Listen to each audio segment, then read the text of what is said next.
දැන් මේ කියන්න හදන්නේ IPM වල capital asset pricing model ගැන. ඒත් අපි ගත්තොත් මේ models හැම එකම build up වෙලා තියෙන්නේ මෙන්න මේ වගේ අරමුණක් ඇතුව. කියන්නේ අපිට දකින්න පුළුවන්කම තියෙනවා එක එක assets වලට තියෙන return එකේ වෙනසක් තියෙනවා. දැන් අපි ගත්තොත් assets කියලා කියන්නේ හිතන්න ඔයා එක company shares වල invest කරනකොට ඔයාට ලැබෙන return එක නෙවෙයි තව company shares වල invest කරත් ඔයාට ලැබෙන return එක වෙන්නේ. හරිද? එතකොට මේ return එකේ වෙනසක් තියෙනවා. එතකොට අපි return එක ගැන මේ වගේ හිතන්නකෝ. කියන්නේ share price එක අපි අද invest කරන ගාණක් තියෙනවා. ඒ වගේම share price එක market එකේ ගාණක් තියෙනවා. කියන්නේ විකුණ ගන්න පුළුවන් ගාණක් තියෙනවා. ඒතර ඒකෙන් අපිට capital gain එකක් ගන්න පුළුවන්. ගන්නවට වඩා වැඩි ගාණකට විකුණලා. මේ වගේ හිතන්නකෝ return එක කියලා. ඒතර ඒකේ අතර වෙනසක් තියෙනවා. හැම කම්පැනිම return එක එක වගේ නැහැ. ඒ කියන්නේ එක company shares වලට එක එක returns තියෙන්නේ. සමාන නැහැ. ඒතර විවිධාකාරයේ research විවිධාකාරයේ ක්‍රම අධ්‍යයනය කරලා තියෙනවා ඇයි මේ විදියට different expected returns තියෙන්නේ. ඇයි එක එක shares වල එක එක assets වල return එක වෙනස් වෙන්නේ ඇයි? මොකක්ද ඒකට හේතුව කියලා අධ්‍යයනය කරන්න විවිධාකාර researches කරලා තියෙනවා. එතකොට ඒව ඇසුරින් බිහි වෙලා තියෙන විවිධාකාරයේ models. කියන්නේ මේ විදිහේ asset එක return එක වෙනස් වෙන්න හේතු පැහැදිලි කරන්න models ගොඩක් බිහි වෙලා තියෙනවා. එවැනි එකක් තමයි මේ capital asset pricing model කියලා කියන්නේ. එහෙනම් මෙතනදී capital asset pricing model වලදී ඒගොල්ලෝ උපකල්පනය කරන ප්‍රධානම දේ පළවෙනි දේ තමයි asset එකක return එක කියන එකට බලපාන ප්‍රධානම කාරණේ තමයි market එකේ return එක. market එකේ return එක වෙනස් වෙන විදිය මොකක්ද? අන්න ඒක තමයි මූලික වෙන්නේ asset එකේ return එක වෙනස් වෙන්න. ඒක තමයි මේගොල්ලන්ගේ අධ්‍යයනය. කියන්නේ මේගොල්ලොන්ගේ මතය තමයි asset එකක return එක වෙනස් වෙන්නේ මොකක් වෙනස් වීමට අනුකූලවද? market එකේ return එක වෙනස් වීමට අනුකූලව. කියන්නේ මේගොල්ලෝ බලන්නේ මෙහෙම දෙයක්. market එකේ return එක ඉහළ යනවා. market return එක පහළ යනවා. අපිට නිකන් අඳින්න පුළුවන් graphically. කියන්නේ line chart එකක් වගේ අඳින්න පුළුවන්. ඒතර market එකේ prices වෙනස් වෙන විදිය කියන එක බලපානවා අපේ company shares වල price එක වෙනස් වෙන්න. අර ඒ වගේ තමයි මේගොල්ලෝ බලන්නේ. market එක වෙනස් වීම කියන කාරණේ market index එක ඒක තමයි මේගොල්ලෝ හිතන variable එක අපේ company shares වලට affect කරන. හරිද? එතකොට මේ කියන අදහස මත තමයි මේ model එක build up වෙලා තියෙන්නේ. ඒත් අපි කියන one factor model එකක්. අතරම ගත්තොත් මේකේ يعني එක fact එකක් විතරයි කතා කරන්නේ. يعني අපි දන්නවා සාමාන්‍යයෙන් දේක විචලනයට බලපාන්න පුළුවන් කාරණා ගොඩාක් තියෙනවානේ. දැන් ආයතනයක විකුණුම් කියන එකට බලපාන්න පුළුවන් කාරණා ගොඩක් තියෙනවා.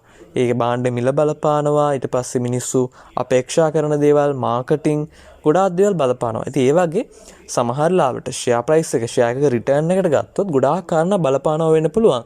නමුත් මෙතනදී consider කරලා තියෙන එක කාරණේ market එකේ return එක වෙනස් වීම ගැන විතරයි කතා කරලා තියෙන්නේ. ඒතර මෙතනදී ඔයාලට මතක ඇති අපි කලින් කතා කරලා තියෙනවා අපි ඇඳා efficient frontier කියලා එකක්. මතක ඇති ඒ කියන්නේ අපි ඇඳා කියන්නේ මොනවද අපිට දැන් කියන්නේ ආයෝජනය කරන්න පුළුවන් පෝර්ට්ෆෝලියෝස් ගොඩාක් තියෙනවා feasible portfolios ගොඩාක් තියෙනවා හැබැයි ඒවෙන් අපි කතා කරා මොනවද efficient වෙන්නේ මොනවද හොඳම portfolios වෙන්නේ කියන්නේ අපි දන්නවා සාමාන්‍යයෙන් කවුද අපි කියන investor කෙනෙක් rational ඒ නිසා අපි කිව්වා investor කොච්චර feasible portfolios තිබ්බත් එයා invest කරන්න කැමති වෙන්නේ එකම risk එකක් යටතේ වැඩිම return එකක් දෙන assets වලට රිස්ක් එක සමානව තියෙද්දී වැඩිම රිටර්න් එකක් දෙන සෙට් වලට එහෙම නැත්නම් අපි කිව්වා රිටර්න් එක සමානව තියෙද්දී අඩුම රිස්ක් එකක් තියෙන සෙට් වලට. ඉතින් රැෂනල් ඉන්වෙස්ටර් කෙනෙක් ඒ විදිහට තමයි කල්පනා කරනවා කියලා අපි කිව්වේ. ඒතර ඒ කාරණේ අපි කලින් කතා කරපු දේවල්. ඒතර ඒවා මත efficient portfolios, efficient frontier කියලා එකක් build up වුණා. අපි මෙහෙම curve එකක් අපි යන්නේ මුලින්ම. ඒ කියන්නේ risk free asset කතාව වයින් කළා දාලා අපි යන්නේ නිකන් මෙහෙම curve එකක්. ඇඳලා ඒක අපි කිව්වේ අර ඒ වක්‍රේ සමමිතික වෙන තියෙන ටිකෙන් උඩ ටික තමයි efficient portfolios කියලා efficient frontier කියලා අපි කිව්වේ. ඊට පස්සේ අපි කතා කරා risk free asset එකක් අරගෙන ඒ asset එකයි portfolios යා කරලා අඳින්න පුළුවන් රේඛා ගැන අපි කතා කරා. මතක ඇති මම හිතනවා risk free asset එකයි ඒ අර කලින් efficient frontier කෙනකේ ඇඳපු ඕනම් portfolio එකක් මත කියන්නේ යා කරලා අපිට අඳින්න පුළුවන් රේඛාව වලින් වැඩිම බෑවුමක් තියෙන රේඛාව. ඒ කියන්නේ වැඩිම බෑවුමක් තියෙනවා කියන එකේ තේරුම වෙන්නේ risk එක එකකින් වැඩි වෙනකොට ඒකට වැඩිම return එකක් දෙන්නේ මොකක්ද කියන එක මොන රේඛාවෙන්ද කියන එක. රන්නේ රේඛාව තමයි ඊට පස්සේ efficient frontier වෙන්නේ අපි ඔක්කොම කතා කළා.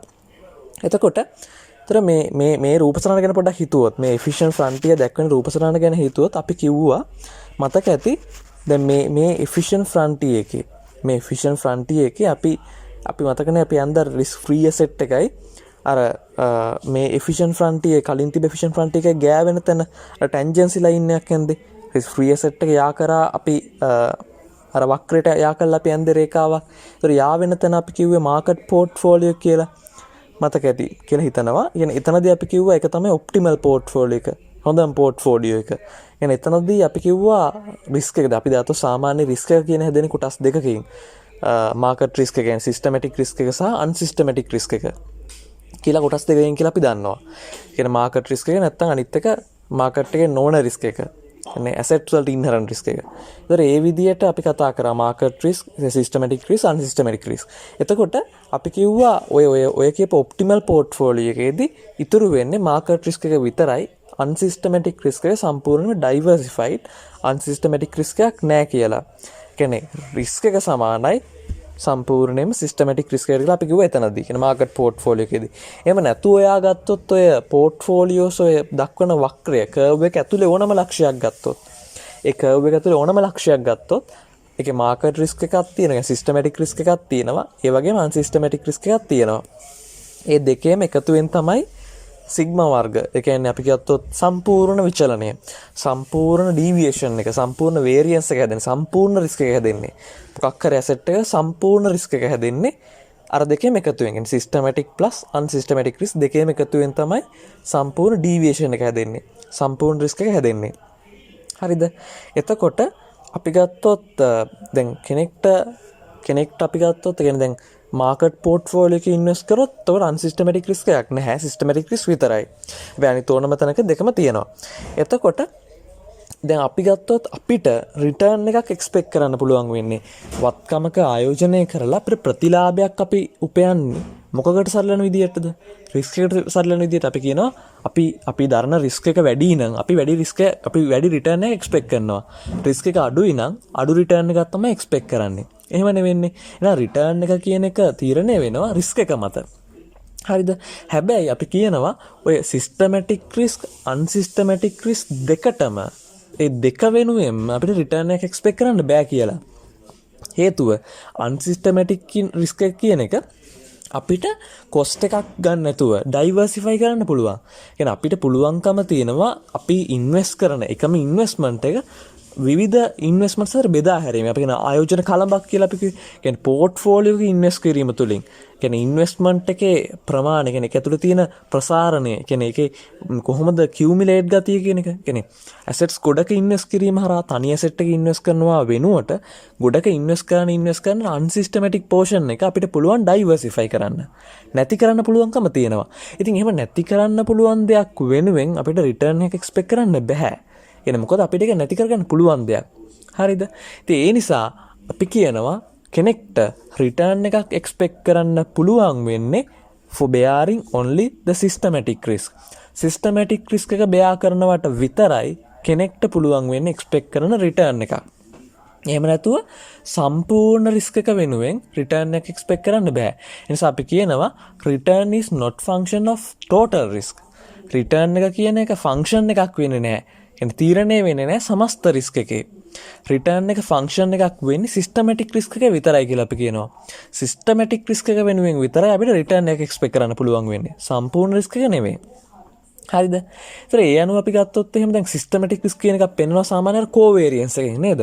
කියන්නේ අපි ගන්නවා ඇසෙට් එකක කෝවේරියන්ස් එක. කියන්නේ සිග්මා අපි තමයි ඒ කියලා ඇසෙට් එක සිග්මා A, M කියලා අපි පෙන්වන්නේ. කෝවේරියන්ස් එක කියන්නේ මාකට් එක වෙනස් වීමත් එක්ක අපේ එක වෙනස් වෙන විදිය කියන එක. ඒතර ඒකනේ සිස්ටමැටික් රිස්ක් වෙන්නේ. ඒතර එහෙමත් පෙන්නනවා. ඒතර අපි ගත්තොත් එහෙම අපිට පෙන්වන්න පුළුවන්. අපි මේ මුලින්ම කතා කරන මේ ලෙක්චර් එකේදී අපි කතා කරා කොහොමද මාකට් කියන්නේ එක්ස්පෙක්ටඩ් රිස්ක් ප්‍රීමියම් එක පෙන්වන්නේ. රිස්ක් ප්‍රීමියම් එක පෙන්වන්නේ. අපි කිව්වා රිස්ක් එකක් වෙනුවෙන් අපිට රිටර්න් එකක් එක්ස්පෙක්ට් කරන්න පුළුවන් වෙන්නේ මාකට් රිස්ක් එක. නැත්නම් සිස්ටමැටික් රිස්ක් එක වෙනුවෙන් විතරයි කියලා. එහෙමනම් අපි කොහොමද ඒක පෙන්වන්නේ? කියන්නේ මේ දරන සිස්ටමැටික් රිස්ක් එක වෙනුවෙන් කොච්චරක රිටර්න් එකක් අපි ඇඩිෂනල් එක්ස්පෙක්ට් කරනවද කියන එක. ඒක පෙන්වන්නේ අපි ගන්නවා මේ ඇසෙට් එකේ I නම් ඇසෙට් එක I කියන ඇසෙට් එකේ රිටර්න් එක ගන්නවා ERI කියන එක ගන්නවා අඩු කරනවා RF ඒ කියන්නේ රිස්ක් ෆ්‍රී රිටර්න් එක. රිස්ක් ෆ්‍රීලි අපිට ගන්න පුළුවන් රිටර්න්